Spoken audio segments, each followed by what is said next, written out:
Hello everybody, this is Bradley from Politics UK. Today we have had two new polls released, the first being a London local election voting intention and the second being a Welsh Senedd voting intention. So today's video is going to be a lot shorter than yesterday's, which you can see in the top right. That video covered two projections for both Wales and Scotland, as we discussed who are likely to form the next government in both of those devolved nations. But we're going to be starting off today's video looking at Wales. So honestly, we're not seeing a lot of movement here. We are definitely seeing a bit of a squeeze on the Green Party moving towards Plaid. They extend a lead from 0 to 4 points. In some projections this would be enough to get them actually weirdly quite close to a majority, and only relying on the Labour Party. But really, take a look at this. Labour down on 12% in Wales. YouGov, I will say, would have been quite volatile in their polling.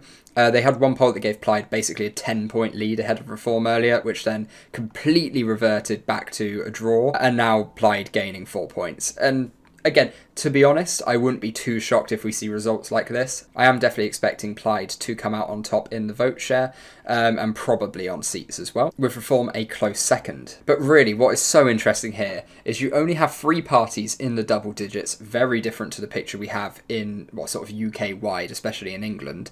You have Labour on 12%, and we've been talking about that 11-12% being that most important window, because that is the threshold where really you start picking up seats. On these numbers, Green Party will barely pick up any seats. Lib Dems definitely won't pick up any seats, basically.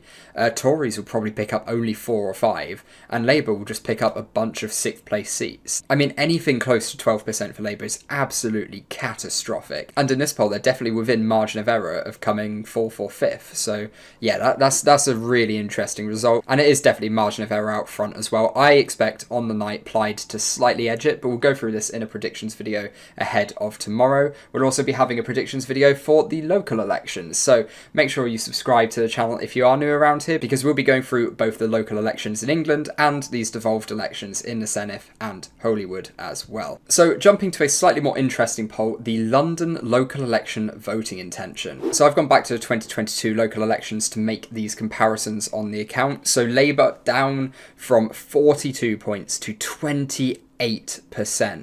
The Green Party up 8 points up to 20, Conservative 17%, just edging very much margin of error, with Reform at 15%, but this is probably what we expect. We do expect the Conservatives and Labour to relatively hold on quite strong in London compared to the rest of the country. Lib Dems down there on 14%, which is actually exactly what they got in 2022, and Other only picking up 1%, so again, very much margin of error there. But I feel like a lot of the analysis here comes from the fact this is a more in common poll. What we most often see, and this hasn't actually been tested in an election, so I'm not going to sit here and say more in common are wrong, but in their polls they typically do have the Greens underperforming compared to other pollsters. They are definitely, in our weighted average, one of the pollsters that bring down the Green Party score. And on the other side, they're probably 1 or 2 points higher for Labour than a lot of the other pollsters as well. And a lot of this discrepancy for all of the pollsters comes down to how they model both turnout and the don't knows. So before we actually head into the election, I'm not going to say one way is right or wrong. This could very well end up being quite accurate. We don't know yet. However,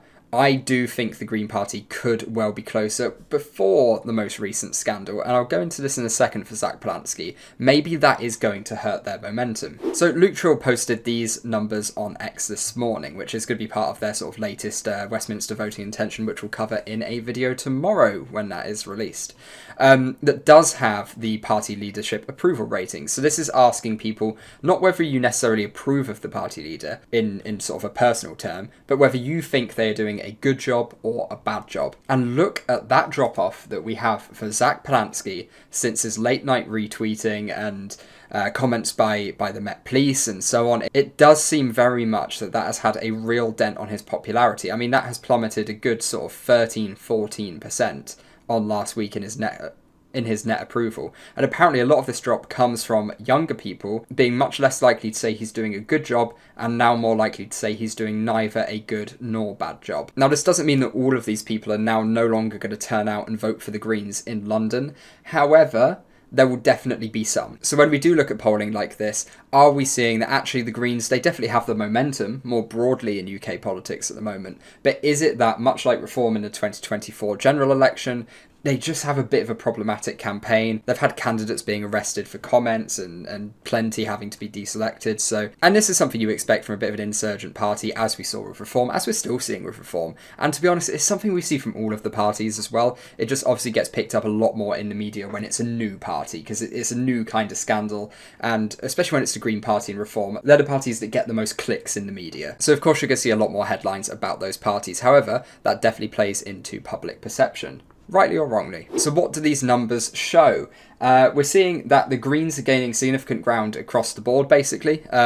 So I think they're second in basically all of these Labour constituencies. And they're also looking to overtake Labour in Hackney, Lambeth, Lewisham, Enfield, Islington, and Newham. And Reform also doing quite well in sort of Havering and Bexley region as well, as you'd somewhat expect. Reform definitely looking to pick up some council seats on the outskirts of London. Really, inner London is very much not going to be a strong point for them. Conservatives also putting in a fairly decent performance in London, as you would expect, especially on these kind of numbers if they do beat Reform. But I think if we do see small shifts and Reform are actually 2 or 3 points ahead, we could see a good maybe 30 to 50 seats across London shift. And this is something I can't stress enough. It is just so close. There is just one last piece of data that I'd like to take a look at from this More in Common poll, where actually in over half of the councils in 2022, Labour picked up over 40% of the vote share, about 2/3 of the councils. Fast forward to 2026 and it does not look like Labour will secure over 40% in any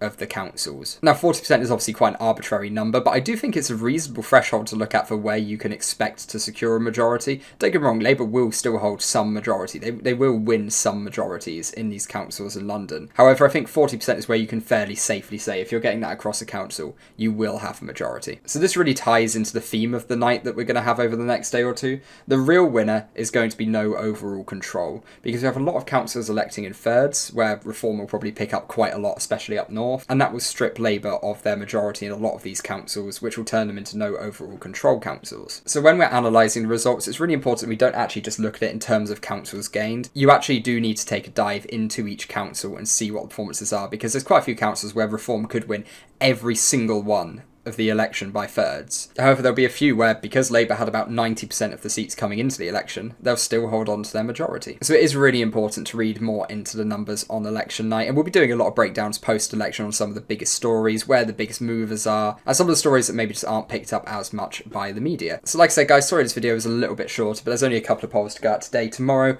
we will have a full predictions video for the local elections, for the Senedd, and for Holyrood in Scotland as well. Until next time, guys, have a great night, have a great morning, have a great day. I'll see you later. Goodbye.